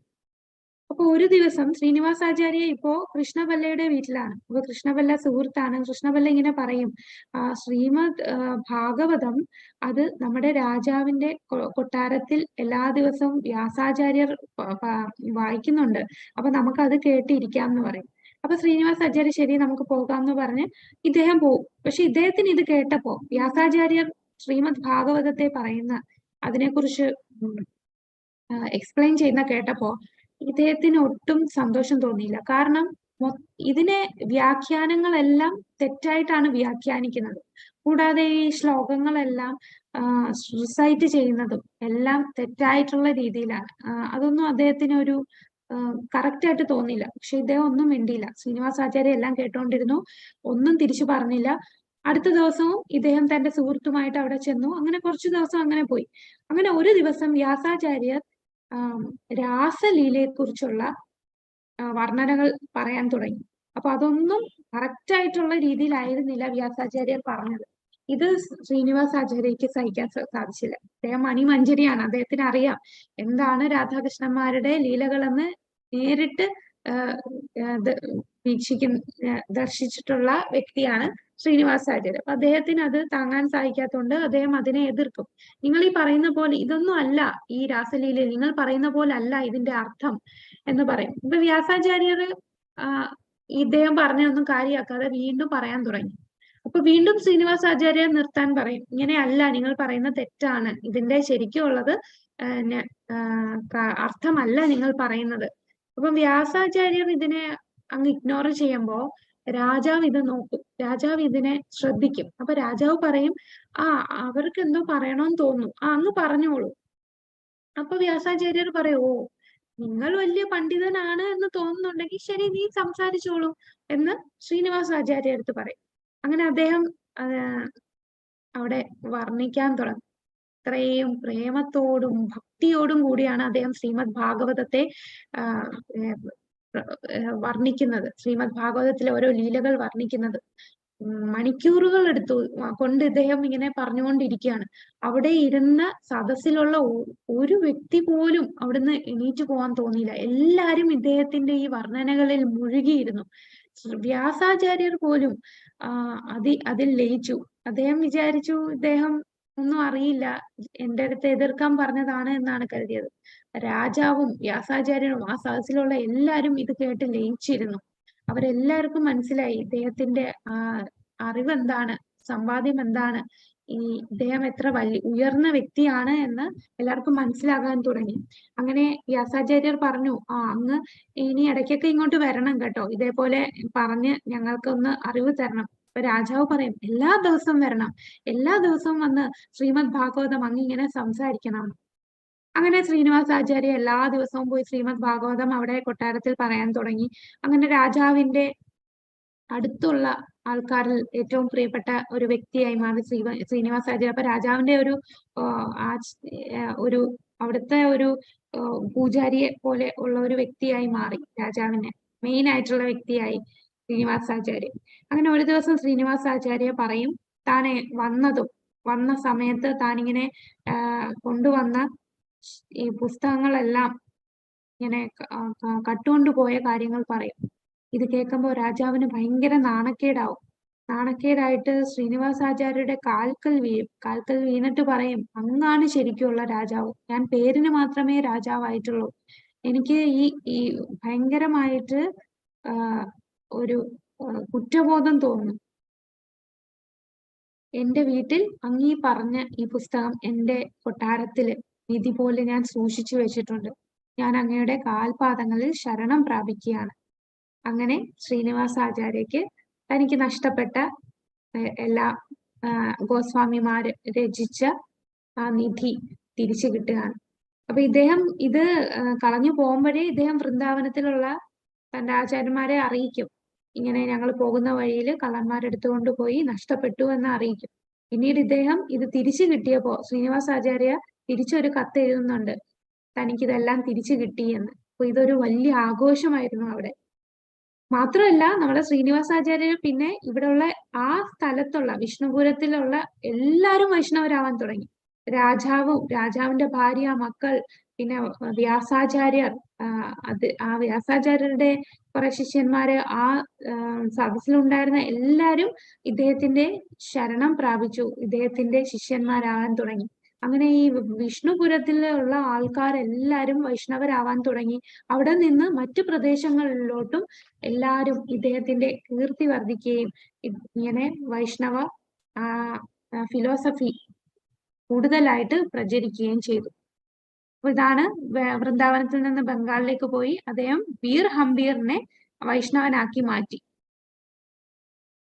അപ്പൊ അദ്ദേഹം എങ്ങനെ ജനിച്ച കാര്യം നമ്മൾ പറയാൻ പോവുകയാണ്. അപ്പൊ ജനിക്കുന്നതിന് മുമ്പ് തന്നെ നമുക്കറിയാം നരോത്തം ദാസ് താക്കൂർ അദ്ദേഹം ജനിക്കുന്നതിന് മുമ്പ് തന്നെ ചൈതന്യ മഹാപ്രഭു പ്രഡിക്റ്റ് ചെയ്തിരുന്നു. അതേപോലെ തന്നെ ഇവിടെയും ശ്രീനിവാസ് ആചാര്യർ ജനിക്കുന്നതിന് മുമ്പ് തന്നെ നമ്മുടെ ആ, ചൈതന്യ മഹാപ്രഭു ഇദ്ദേഹം ജനിച്ചത് പ്രഡിക്റ്റ് ചെയ്യുമായിരുന്നു. അപ്പൊ ജനിക്കുന്നതിന് മുമ്പ് ഗംഗാധര ഭട്ടാചാര്യയും ലക്ഷ്മിപ്രിയയും ലക്ഷ്മിപ്രിയയും ചൈതന്യ മഹാപ്രഭുവിന്റെ വലിയ ഭക്തരാണ്. അവര് ചക്കണ്ടി ഗംഗാതീരത്തിന്റെ അടുത്തുള്ള ചക്കണ്ടി, ഇതെല്ലാം ബംഗാളിലാണ്, അവിടെയാണ് താമസിച്ചിരുന്നത്. അപ്പൊ ഒരുപാട് നാള് ഇവർക്ക് മക്കളില്ലായിരുന്നു. അപ്പൊ അവരെല്ലാം ഒരുപാട് ആഗ്രഹിച്ചു തനിക്കൊരു മകൻ, അതും ഭക്തനായിട്ടുള്ള മകനായിരിക്കണം, അവൻ ചൈതന്യ മഹാപ്രഭുവിനെ സേവിക്കുന്ന വ്യക്തിയായിരിക്കണമെന്ന് ഇവർ ആഗ്രഹിച്ചു. അപ്പൊ ഗംഗാധരൻ ഭഗവാന്റെ ചൈതന്യ മഹാപ്രഭുവിന്റെ വലിയ ഭക്തനാണ്. അപ്പൊ 1510 ആ സമയത്താണ് ഒരു ദിവസം ഈ ഗംഗാധര ഭട്ടാചാര്യക്ക് ചൈതന്യ മഹാപ്രഭുവിനെ കാണാഞ്ഞിട്ട് വയ്യ, വിരഹ ദുഃഖത്തിലാണ്. അങ്ങനെ അദ്ദേഹം നേരെ നവദ്വീപില് നിമായിയെ കാണാൻ ചെല്ലും. അവിടെ ചെല്ലുമ്പോഴാണ് ഇദ്ദേഹം അറിയുന്നത് നിമായി ഇപ്പോൾ സന്യാസം സ്വീകരിക്കുകയാണ് എന്ന്. അപ്പൊ സന്യാസം സ്വീകരിക്കുമ്പോ നിമായി നല്ല സൗന്ദര്യമാണ് നിമായിക്ക്. നിമായി നല്ല സ്വർണ്ണവർണ്ണത്തിൽ താമര ഇതള് ഇങ്ങനെ വിരിഞ്ഞിരിക്കുന്ന പൂപോലത്തെ കണ്ണുകളും അദ്ദേഹത്തിന്റെ നല്ല മിനുസമുള്ള നല്ല മുടിയുമായിരുന്നു. ഇപ്പൊ സന്യാസം സ്വീകരിക്കുമ്പോൾ തല മുണ്ഡനം ചെയ്യണം. അപ്പൊ അവിടെ നിൽക്കുന്ന തല മുണ്ഡനം ചെയ്യാൻ നിൽക്കുന്ന ബാർബർ അദ്ദേഹത്തിന് ബുദ്ധിമുട്ടായിരുന്നു. ഇല്ല, ഞാനിത് ചെയ്യില്ല എന്ന് പറഞ്ഞ് നിൽക്കുകയാണ്. അപ്പം ചൈതന്യ മഹാപ്രഭു നിർബന്ധിച്ച് ചെയ്യിക്കും, ഇതെല്ലാം വടിച്ചു കളയൂ. അങ്ങനെ എല്ലാവരും നിന്ന് കരയുകയാണ്. ചൈതന്യ മഹാപ്രഭു അവിടെ എല്ലാവരുടെയും പ്രിയപ്പെട്ട നിമായി കേശവ ഭാരതിയിൽ നിന്നാണ് സന്യാസം സ്വീകരിക്കുന്നത്. അപ്പം സന്യാസം സ്വീകരിക്കുമ്പോൾ ഇദ്ദേഹത്തിന് കൊടുത്ത പേരാണ് ചൈതന്യ. അപ്പൊ ഈ ഒരു പേര് കേട്ടപ്പോ ഗദാധരൻ അവിടെ നിന്ന് ചൈതന്യ ചൈതന്യ ചൈതന്യ എന്നിങ്ങനെ ഉറക്കെ പറഞ്ഞുകൊണ്ട് എപ്പോഴും ചൈതന്യ നിർത്താതെ ചൈതന്യ എന്ന് പറഞ്ഞ് അദ്ദേഹം ഇങ്ങനെ നടക്കാണ്. അന്നു മുതൽ അദ്ദേഹത്തിനെ എല്ലാരും വിളിക്കുന്ന ചൈതന്യദാസ് എന്നാണ്. അപ്പൊ ഗദാധര ഭട്ടാചാര്യയുടെ മറ്റൊരു പേരാണ് ചൈതന്യദാസ്. അപ്പൊ ചൈതന്യദാസും ലക്ഷ്മിപ്രിയയും. അപ്പൊ ഇവർക്ക് രണ്ടുപേർക്കും ഒരു കുട്ടി ഉണ്ടാകും. അത് ശ്രീനിവാസ് ആണെന്ന് നേരത്തെ ചൈതന്യ മഹാപ്രഭുവിന് അറിയാം. അപ്പൊ ചൈതന്യ മഹാപ്രഭു ഒരു ദിവസം, നമുക്കറിയാം നരോത്തം ദാസ് താക്കൂറിന് എങ്ങനെയാണ് കൃഷ്ണപ്രേമം ലഭിച്ചത്? ഓർമ്മയുണ്ടോ നമ്മുടെ നരോത്തം ദാസ് താക്കൂറിന് കൃഷ്ണപ്രേമം ലഭിച്ചത്? പത്മാവതി പുഴയിൽ പത്മാവതി നദിയില്, അതെ, പത്മാവതി ദേവിക്കാണ് ആ കൃഷ്ണപ്രേമം കൊടുത്തിട്ട് നാളെ ഒരിക്കൽ നരോത്തം ദാസ് വരും, നരോത്തം വരുമ്പോ ഈ കൃഷ്ണപ്രേമം കൊടുക്കുക. അങ്ങനെ പത്മാവതി നദിയിൽ കുളിക്കുമ്പോഴാണ് ഇദ്ദേഹത്തിന് കൃഷ്ണപ്രേമം ലഭിക്കുന്നത്. അതേപോലെ ഇവിടെ ചൈതന്യ മഹാപ്രഭു ഒരിക്കൽ ജഗന്നാഥപുരിയില് ജഗന്നാഥന്റെ ദർശനമെടുത്ത് അത് കഴിഞ്ഞ് അദ്ദേഹം ഉടനെ ഭൂമി ദേവിയെ വിളിക്കും. ഭൂമി ദേവിയെ വിളിച്ചിട്ട് പറയും, നീ ഉടനെ തന്നെ ഈ കൃഷ്ണപ്രേമം, ഞാൻ നിന്നിൽ തന്നിട്ടുള്ള ആ കൃഷ്ണപ്രേമം അത് ചൈതന്യദാസിനും ലക്ഷ്മിപ്രിയയ്ക്കും കൊടുക്കുക. അപ്പൊ നമ്മൾ വിചാരിക്കും ചൈതന്യദാസിനും ലക്ഷ്മിപ്രിയയ്ക്കും എന്തിനാണ് കൊടുക്കുന്നത്? ശരിക്കും അവരിൽ കൂടെ അവരുടെ മകന് കൊടുക്കാൻ വേണ്ടിയാണ്. അപ്പൊ ചൈതന്യദാസ് ആ സമയത്ത് ലക്ഷ്മിപ്രിയ ഗർഭം ധരിച്ചിട്ടില്ല. അപ്പൊ അവർക്ക് ഈ പ്രേമം നീ കൊടുക്കുക. അങ്ങനെ ഭൂമി ദേവി അവരറിയാതെ തന്നെ അവർക്ക് ആ കൃഷ്ണപ്രേമം കൊടുക്കുകയാണ്. അതിനുശേഷം ചൈതന്യ മഹാപ്രഭു ആനന്ദത്തിൽ നൃത്തമാടും. എന്നിട്ട് ജഗന്നാഥന്റെ മുമ്പിൽ തൊഴു കൈകളോടെ നിന്നിട്ട് അദ്ദേഹം ഇങ്ങനെ കരയും, ശ്രീനിവാസ് ശ്രീനിവാസ്. അവൻ പെട്ടെന്ന് തന്നെ ഇവിടെ ആവിർഭവിക്കും. ശ്രീനിവാസ് ആരാണ്? അതാണ് ചൈതന്യദാസിന്റെയും ലക്ഷ്മിപ്രിയയുടെയും മകനായിട്ട് ജനിക്കും. അങ്ങനെ ഭൂമി ദേവിക്ക് കൊടുത്തു. ആ ഭൂമി ദേവിയിൽ നിന്ന് ചൈതന്യദാസിനും ലക്ഷ്മിപ്രിയയ്ക്കും കിട്ടിയിട്ട് അവരിൽ നിന്നുണ്ടാകുന്ന ആ കുട്ടിക്ക് പകരുകയാണ് ആ കൃഷ്ണപ്രേമം. കൂടാതെ ചൈതന്യ മഹാപ്രഭു നിത്യാനന്ദ പ്രഭുവിനെയും അറിയിക്കുന്നുണ്ട്. ചെക്കണ്ടിയിൽ താമസിക്കുന്ന ചൈതന്യദാസിനും ലക്ഷ്മിപ്രിയയ്ക്കും അവർ പെട്ടെന്ന് തന്നെ ഒരു വലിയ വൈഷ്ണവന് ജന്മം കൊടുക്കും. അവൻ ശ്രീനിവാസനായിരിക്കും. ആ ശ്രീനിവാസ് അവൻ ആധ്യാത്മികമായിട്ടുള്ള പ്രേമം അവനിൽ ഉണ്ടാകും. അപ്പം ശ്രീനിവാസിനെ ഗർഭം ധരിക്കുന്നതിന് മുമ്പ് തന്നെ ശ്രീനിവാസിന്റെ മാതാപിതാക്കൾ ജഗന്നാഥപുരിയിൽ പോയി ചൈതന്യ മഹാപ്രഭുവിനെ കാണും. കാരണം അവർക്ക് ഒരു ആഗ്രഹം വന്നു, നമുക്കൊരു കുട്ടി വേണമല്ലോ. അങ്ങനെ ചൈതന്യ മഹാപ്രഭുവിന്റെ അടുത്ത് പ്രാർത്ഥിക്കാൻ ചെല്ലുന്നതാണ്. അപ്പൊ ആ ചൈതന്യ മഹാപ്രഭു അപ്പോ തന്റെ ശിഷ്യനായിട്ടുള്ള ഗോവിന്ദദാസ് വഴി അവർക്ക് സന്ദേശം കൊടുക്കും. അതെ, ഉടൻ തന്നെ അവർ ഒരു വലിയ ഭക്തനായ ശ്രീനിവാസിന് ജന്മം കൊടുക്കും. അങ്ങനെ ചൈതന്യ മഹാപ്രഭു പറയുന്ന വാക്കുകൾ ഇതാണ്. ഗോവിന്ദദാസിന്റെ അടുത്ത് പറയും, രൂപ സനാതനന്മാരിൽ കൂടി ഞാൻ ഭക്തിശാസ്ത്രങ്ങൾ നിർമ്മിച്ചു. ഇനി ശ്രീനിവാസിൽ കൂടി ഇതെല്ലാം എല്ലായിടത്തും എല്ലാ ഗ്രാമങ്ങളിലും അതിനെ പ്രചരിപ്പിക്കാനായിട്ട് ശ്രീനിവാസ് വരും. അപ്പൊ പുസ്തകങ്ങളെല്ലാം രചിച്ചത്, ഈ ശാസ്ത്രങ്ങളെല്ലാം രചിച്ച് നമുക്ക് തന്നു. അതാണ് രൂപ സനാതന. ശ്രീനിവാസ് ആചാര്യ ഇതെല്ലാം ഡിസ്ട്രിബ്യൂട്ട് ചെയ്യാൻ. കൂടാതെ ചൈതന്യ മഹാപ്രഭു സനാതന ഗോസ്വാമിയുടെ സ്വപ്നത്തിൽ വരും. എന്നിട്ട് പറയും, ഒരു ബ്രാഹ്മണ കുട്ടി ശ്രീനിവാസ്, അവൻ വന്ന് കൃഷ്ണപ്രേമം ഈ ഗൗഡിയദേശം മുഴുവൻ പ്രചരിപ്പിക്കും എന്ന് ഇദ്ദേഹത്തിന് സനാതന ഗോസ്വാമിക്ക് ഒരു സ്വപ്നത്തിൽ ദർശനം കിട്ടുന്നതാണ്. ഇതെല്ലാം ശ്രീനിവാസ് ജനിക്കുന്നതിന് മുമ്പാണ്. പിന്നെ അമ്മയുടെ ഗർഭത്തിലായിരുന്നപ്പോൾ തന്നെ ശ്രീനിവാസിന് ഈ ലോകം മുഴുവൻ ഹരിനാമം കൊണ്ട് ഒരു നദിയാക്കാനുള്ള ശക്തി ഉണ്ടാകും എന്ന് ഇതെല്ലാം ചൈതന്യ മഹാപ്രഭു പറയുന്നതാണ്. അങ്ങനെ ലക്ഷ്മിപ്രിയ ഒരു കുട്ടിക്ക്, നല്ല ആരോഗ്യമുള്ള കുട്ടിക്ക് ജന്മം കൊടുക്കുന്നു. ഒരു 1.5-2 വയസ്സായപ്പോ കുട്ടി സംസാരിക്കാൻ തുടങ്ങി. കുട്ടി പറഞ്ഞ ആദ്യം പറഞ്ഞ വാക്ക്, നമ്മുടെ ഇവിടെ കുട്ടികളൊക്കെ ആദ്യം പറയുന്ന അച്ഛ അല്ലെങ്കിൽ ടാറ്റ, ആ കാ എന്നൊക്കെ പറയും. അപ്പൊ ഇവിടെ ശ്രീനിവാസ് ആദ്യം പറഞ്ഞ 3 വാക്കുകളാണ്. ആദ്യത്തെ വാക്ക് ചൈതന്യ, രണ്ടാമത് രാധ, മൂന്നാമത് കൃഷ്ണ.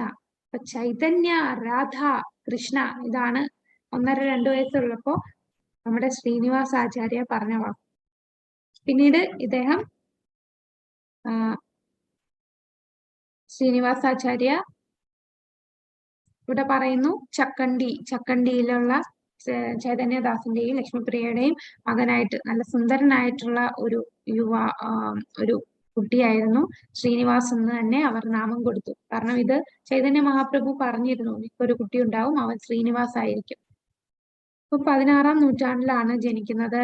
പൂർണ്ണചന്ദ്രൻ വൈശാഖ മാസത്തിൽ, ഏപ്രിൽ മെയ് മാസത്തിൽ ജനിക്കുന്നു. ലക്ഷ്മിപ്രിയയുടെ പിതാവായ ബലരാമ വിപ്രൻ, അദ്ദേഹം ഒരു വലിയ ജ്യോത്സ്യനായിരുന്നു. അദ്ദേഹം പറയുമായിരുന്നു, നിങ്ങൾക്കുണ്ടാകുന്ന മകൻ ഒരു മഹാപുരുഷനായിരിക്കും. നല്ല വിരിഞ്ഞ മാറും, നല്ല നീണ്ട സുന്ദരമായ മൂക്കും, വളരെ ഭംഗിയുള്ള താമര ഇതൾ പോലെയുള്ള കണ്ണുകളും, കൂടാതെ ചൈതന്യ മഹാപ്രഭുവിന്റെ അതേ നിറത്തിലാണ് ഇദ്ദേഹം ജനിക്കുന്നത്. സ്വർണവർണ്ണമായിരുന്നു. നമ്മുടെ നരോത്തം ദാസ് താക്കൂർ ജനിച്ചപ്പോ ഏത് വർണ്ണമായിരുന്നു? നരോത്തം ദാസ് താക്കൂർ ജനിച്ചപ്പോഴേ സ്വർണവർണ്ണമായിരുന്നോ? ഇരുണ്ട നിറമായിരുന്നു. ഇരുണ്ട നിറമായിരുന്നു. പിന്നീട് ആ പത്മാവതിയിൽ കുളിച്ചു വന്നതിന് ശേഷം കൃഷ്ണപ്രേമം ലഭിച്ചപ്പോ കുട്ടിയുടെ നിറം മാറി സ്വർണവർണ്ണമായി. പക്ഷെ ഇവിടെ ശ്രീനിവാസ് ആചാര്യ ജനിക്കുമ്പോഴേ സ്വർണവർണ്ണത്തിൽ, വലിയ ആചാര്യന്മാരൊക്കെ ആകുമ്പോ മനസ്സിലാവും, കൈകളുടെ നീളം മുട്ടിനേക്കാളും താഴെ നീണ്ടിരിക്കുന്ന കൈകളാണ്. അങ്ങനെ ചൈതന്യദാസും ലക്ഷ്മിപ്രിയയും എല്ലാ ബ്രാഹ്മണർക്കും ദാനം കൊടുത്തു. അപ്പൊ ബ്രാഹ്മണരെല്ലാരും കുട്ടിയെ അനുഗ്രഹിക്കുന്നുണ്ടായിരുന്നു. പിന്നീട് കുട്ടി വളർന്നു, സ്കൂളിൽ പോകാൻ തുടങ്ങി. അപ്പൊ ഈ കുട്ടിയായിരിക്കുമ്പോൾ തന്നെ ലക്ഷ്മിപ്രിയ അമ്മയും അച്ഛനും എപ്പോഴും രാധാകൃഷ്ണന്മാരുടെ കൂടാതെ ചൈതന്യ മഹാപ്രഭുവിന്റെയും ലീലകളെല്ലാം കുട്ടിയെ കേൾപ്പിക്കുമായിരുന്നു. അപ്പൊ ഇതിനെക്കുറിച്ച് സംസാരിക്കുമ്പോ വൃന്ദാവനത്തിലുള്ള രാധാകൃഷ്ണന്മാരുടെ ലീലകളൊക്കെ കുട്ടിക്ക് പറഞ്ഞു കൊടുക്കുമ്പോൾ രണ്ടുപേരും അതീന്ദ്രിയ ആനന്ദത്തിൽ വരുന്നുണ്ട്. പിന്നീട് ഗ്രാമറും ലിറ്ററേച്ചറും പോയട്രി ഇതെല്ലാം വിദ്യാവചസ്പതി, ധനഞ്ജയ വിദ്യാവചസ്പതിയിൽ നിന്ന് കുട്ടി പഠിക്കുന്നുണ്ട്. എല്ലാം പെട്ടെന്ന് തന്നെ പഠിക്കാൻ പറ്റും. ഇതില് വേറൊരു എടുത്ത് പറയുന്നതാണ്, സരസ്വതി ദേവി കുട്ടിയുടെ സ്വപ്നത്തിൽ വരും. ഒരു ദിവസം സരസ്വതി ദേവി വന്നിട്ട് പറയും, നീ വൃന്ദാവനത്തിൽ പോകും ചൈതന്യ മഹാപ്രഭുവിന്റെ അനുഗ്രഹത്തോടു കൂടി. എന്നിട്ട് നീ അവിടെ അദ്ദേഹത്തിന്റെ പുസ്തകങ്ങളെല്ലാം എല്ലായിടത്തും പ്രചരിപ്പിക്കും. അങ്ങനെയുള്ള നീ സ്കൂളിലൊന്നും പോയി പഠിക്കേണ്ട ആവശ്യമില്ല, ആരിൽ നിന്നും നീ പഠിക്കേണ്ട ആവശ്യമില്ല. ഞാൻ തന്നെ നിനക്കെല്ലാം പഠിപ്പിച്ചു തരുന്നുണ്ട്, എല്ലാം പറഞ്ഞു തരും. നീ ആകെ ചെയ്യേണ്ട ഒരേ ഒരു കാര്യമേ ഉള്ളൂ, രാധാകൃഷ്ണന്മാരുടെ നാമം ജപിക്കുക.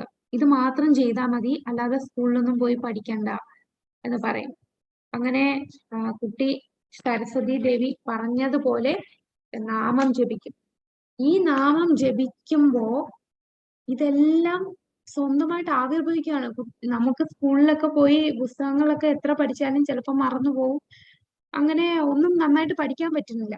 ഇവിടെ ഈ കുട്ടി നാമം ജപിക്കുമ്പോ എല്ലാ അറിവുകളും, ഭൗതികമായിട്ടുള്ള എല്ലാ ജ്ഞാനവും അതിന്റെ ഉള്ളിൽ വരികയാണ്.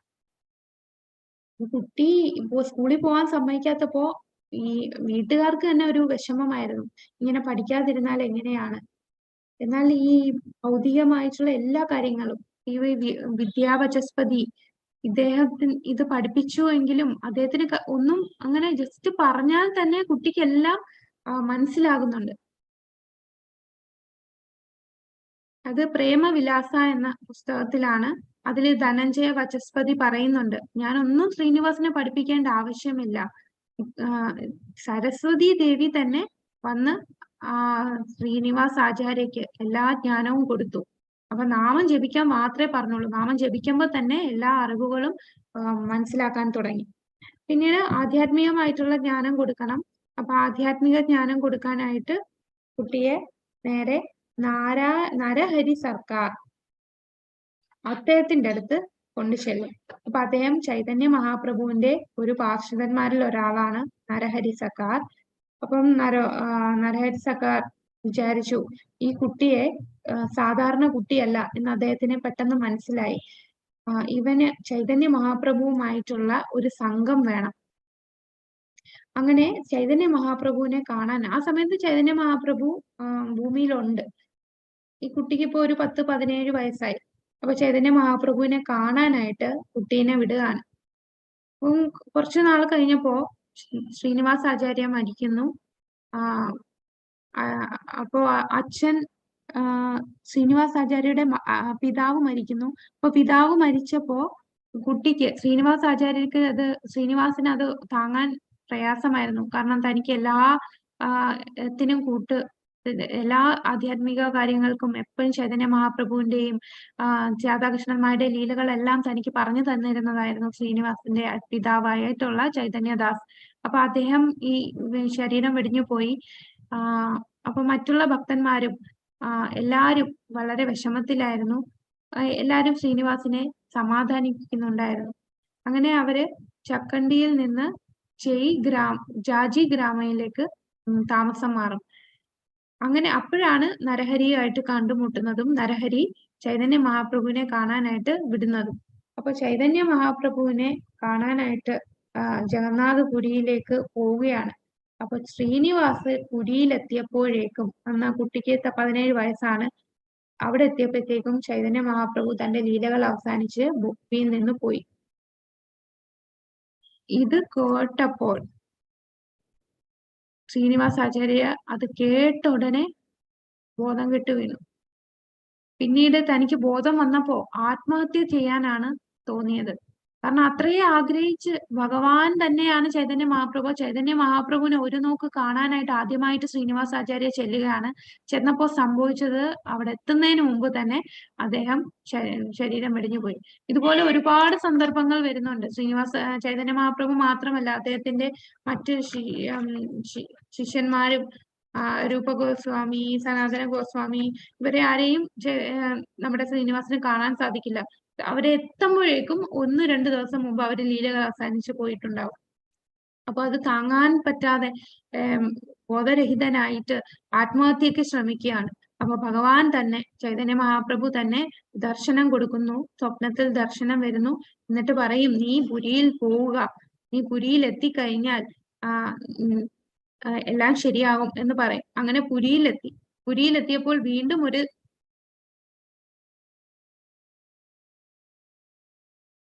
പുരിയിലെത്തി. അവിടെ ചെന്നപ്പോഴും അദ്ദേഹത്തിന് ഒരു ദർശനം കിട്ടും. ആരുടെ ദർശനമാണ്? ജഗന്നാഥിനെയും സുഭദ്രയും ബലരാമനെയും ചൈതന്യ മഹാപ്രഭുവും അദ്ദേഹത്തിന്റെ എല്ലാ പാർഷദന്മാരും ഇദ്ദേഹത്തിന്റെ സ്വപ്നത്തിൽ വന്നു. പിന്നീട് ഇദ്ദേഹം ഗദാധര പണ്ഡിത്തിനെ കാണുകയാണ്. അപ്പൊ ഗദാധര പണ്ഡിറ്റ് നമുക്കറിയാതെ രാധാറാണിയാണ്, അദ്ദേഹത്തിന്റെ ഹ്ലാദിനി ശക്തിയാണ്. അപ്പൊ രണ്ടുപേരും ശ്രീനിവാസാചാര്യ ഗദാധർ പണ്ഡിത്തിനെ കാണുന്നതും പിന്നെ രാമാനന്ദ റായ, പരമാനന്ദപുരി, ശിഖി മഹീതി, സർവഭൗമ പണ്ഡിറ്റ്, വക്രേശ്വര പണ്ഡിറ്റ്, ഗോവിന്ദ, ശങ്കര പണ്ഡിറ്റ്, ഗോപിനാഥ് ആചാര്യ എല്ലാവരുടെയും അനുഗ്രഹം അദ്ദേഹത്തിന് കിട്ടി. അങ്ങനെ തിരിച്ചു പോകുന്ന വഴിയിൽ അദ്ദേഹത്തിന് അദ്വൈതാചാര്യരും നിത്യാനന്ദ പ്രഭുവും എല്ലാം ലീലകൾ അവസാനിപ്പിച്ചു പോയി എന്ന് അദ്ദേഹം മനസ്സിലാക്കി. വീണ്ടും അദ്ദേഹം വിചാരിച്ചു, എനിക്ക് അദ്വൈതാചാര്യരെയും കാണാൻ സാധിച്ചില്ല, പഞ്ചതത്വത്തിലുള്ള നിത്യാനന്ദ പ്രഭുവിനെയും കാണാൻ സാധിച്ചില്ല. വീണ്ടും അദ്ദേഹം ദുഃഖത്തിലാകും, ഇവരെല്ലാം പിരിഞ്ഞിരിക്കണമല്ലോ. അങ്ങനെ അദ്ദേഹം വീണ്ടും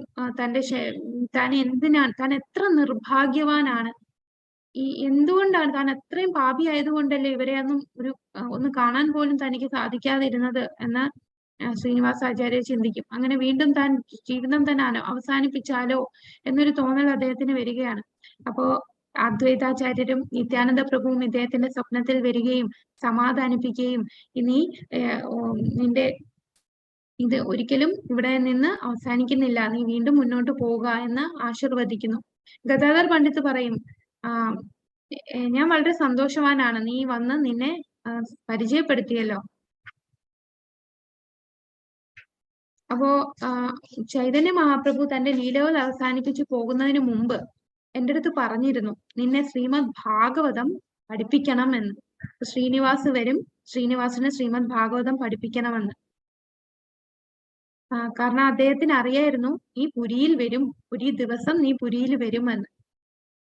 അങ്ങനെ കൃഷ്ണലീലകൾ നിനക്ക് ഞാൻ പറഞ്ഞു തരാൻ ഇരിക്കുകയാണ്. പക്ഷെ ഇദ്ദേഹം ശ്രീമദ് ഭാഗവതം എടുത്ത് അത് പറഞ്ഞു കൊടുക്കാനായിട്ട് എടുത്തപ്പോൾ അദ്ദേഹം മനസ്സിലാക്കിയിരുന്നു, ആ കയ്യിലുള്ള മാനുസ്ക്രിപ്റ്റ് അതെല്ലാം നശിച്ചുപോയി. കാരണം ഓരോ വട്ടവും ഗദാധർ പണ്ഡിറ്റും ചൈതന്യ മഹാപ്രഭുവും കൂടെ ഇത് വായിക്കുമ്പോൾ കണ്ണീരൊലിക്കുകയാണ്. അങ്ങനെ കരഞ്ഞ് കരഞ്ഞ് കരഞ്ഞ് ഇതിനകത്ത് കണ്ണീര് വീണ് അതെല്ലാം നശിച്ചുപോയി. അതുകൊണ്ട് എനിക്കിത് നിനക്ക് പറഞ്ഞു തരാൻ സാധിക്കുന്നില്ല. അങ്ങനെ ഗദാധർ പണ്ഡിറ്റ് പറയും, സാരമില്ല, നീ നരഹരി സർക്കാരിന്റെ അടുത്ത് ബംഗാളിൽ പോവുക, വേറൊരു മാനുസ്ക്രിപ്റ്റ് ശ്രീമദ് ഭാഗവതത്തിന്റെ മറ്റൊരു സ്ക്രിപ്റ്റ് ഉണ്ടാകും.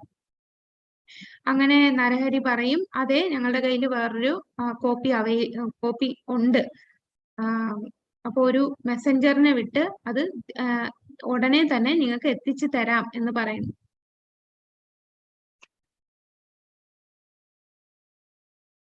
പിന്നീട് ചൈതന്യ മഹാപ്രഭുവുമായിട്ടുള്ള ആ വിരഹ ദുഃഖത്തിൽ ഗദാധറിന് അധികം നാള് നിൽക്കാൻ സാധിക്കുന്നില്ല. അപ്പൊ ചൈതന്യ മഹാപ്രഭു ലീലകൾ അവസാനിപ്പിച്ചു പോകുമ്പോൾ കൂടെയുള്ള പാർഷദന്മാർക്ക് അധികം നാള് പിടിച്ചു നിൽക്കാൻ പറ്റില്ല. കാരണം അവർ അത്രയും വലിയ തീവ്രമായ വിരഹ ദുഃഖത്തിൽ ഇരിക്കുകയാണ്. ആ വിരഹം കാരണം അവർക്കും എത്രയും പെട്ടെന്ന് ഈ തിരിച്ച് അങ്ങ് നിത്യലീലയിലേക്ക് പോകാനാണ് ആഗ്രഹം.